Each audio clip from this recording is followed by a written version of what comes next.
welcome back to the Forever Rad YouTube channel. We are going to talk a little bit about our definition on OEM Plus today. Steve Chamberlain is going to be handling this video on his own. It's a little bit of an older video that we filmed earlier this year, but we are bringing it to you now, and we're going to follow it up with another cool video coming shortly after this one. It will all make sense once you watch both. So in the meantime, make sure you comment down below, click like, share, subscribe, all that good stuff, and enjoy the video. Hi guys, Steve over here at Forever Rad. We have two 24 Road Glides. This is my personal one, and this is a bone stock one, just to show you some of the differences of what we've done from the bone stock Road Glide to what I would like to say is like a little OEM Plus. You know, just changing the suspension, you know, windshield ergonomics of where you sit and how everything rides versus the stock one with the stock bar, stock seat, and just show you all that. So we're just gonna start with this from the front to the back, it'd be easiest. The first thing I wanna point out, you know, the factory suspension, we have the cowbells, the factory coated lower forks, and then this is a stock height suspension. And then when we come over to this other bike, we have the factory cowbells, and we actually stripped them and polished them and added this bare knuckle fork brace, and then two over tubes to make it a little bit taller. And then you also see we have a Clockworks Henry style fender versus the factory fender. They have the same shapes pretty much, but this one just hugs a little bit tighter, just has the look that just wraps it around better. And then we have the factory wheels on this one.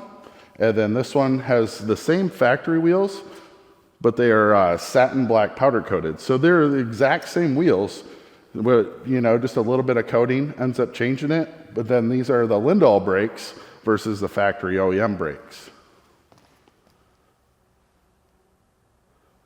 So then we're gonna go up, and on this one, this is the factory windshield that comes on the 24 Road Glides. I don't really know the height. I'd say it's about an 8-inch. And then this is the Clockworks 10-inch that we put on this one for a little bit more of an upsweep feel and to get the air up and above your head. And then coming back to the middle of the bike, these are the factory handlebars. They come with like an ape style hanger bar.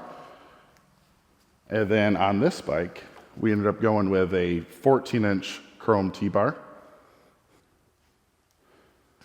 And then just to change things up a little bit, these are the factory levers, and we did chop them down.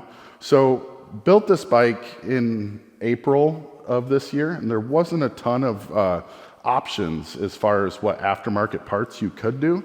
So we made do with the best that we could. So we ended up doing the Harley Davidson heated grips. We did the Harley Davidson wedge air cleaner, and then we did a Bassani 2-in-1 pipe. That's the mid-length chrome pipe versus the factory one that has that. This seat technically isn't for this bike. This is a Lucky Dave seat for a 2009 to 23, because when we built the bike, we didn't have a ton of options on seats, so we ended up making this work with the Scream and Speed Fab side covers in polished. So this is the factory exhaust, full length, and then we also have the factory style swing arm.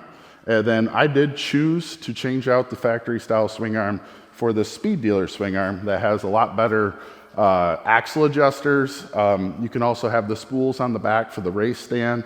I really just like the look. It definitely gives it, and they have 3 different spots for your shocks. And then this one is lifted up in the rear. We are running the Geezer Engineering 15-inch rear shocks with that versus factory comes with approximately, I think it's a 13-inch shock now on these bikes.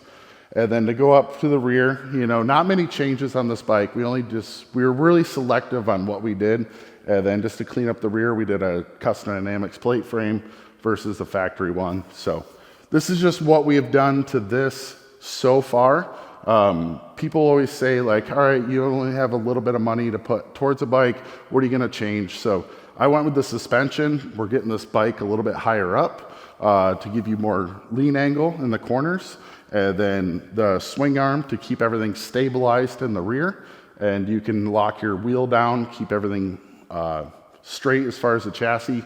The handlebars just gets you sitting right there where you need to be, and then the seat. And my next plans on it are going to be some sort of floorboard setup to get so your feet locked in. So it's all about where you sit, how you are, comfy, and then suspension, and then a little bit on the looks for me. So in general, this is very mild build that we have done, you know, on my own personal bike. So as far as I'm concerned, if we're just going to throw a couple little things at it, this is what I would start with. And I've really enjoyed this bike so far with the suspension upgrades, front and rear, the handlebars and all that. It's made it super enjoyable, and we're going to keep on going with this thing. Thanks for watching. So yeah, this is what we like to do on this bike. You want to go check it out, foreverrad.com.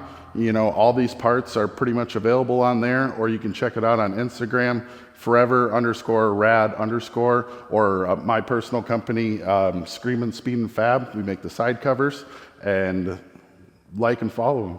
Thanks, guys.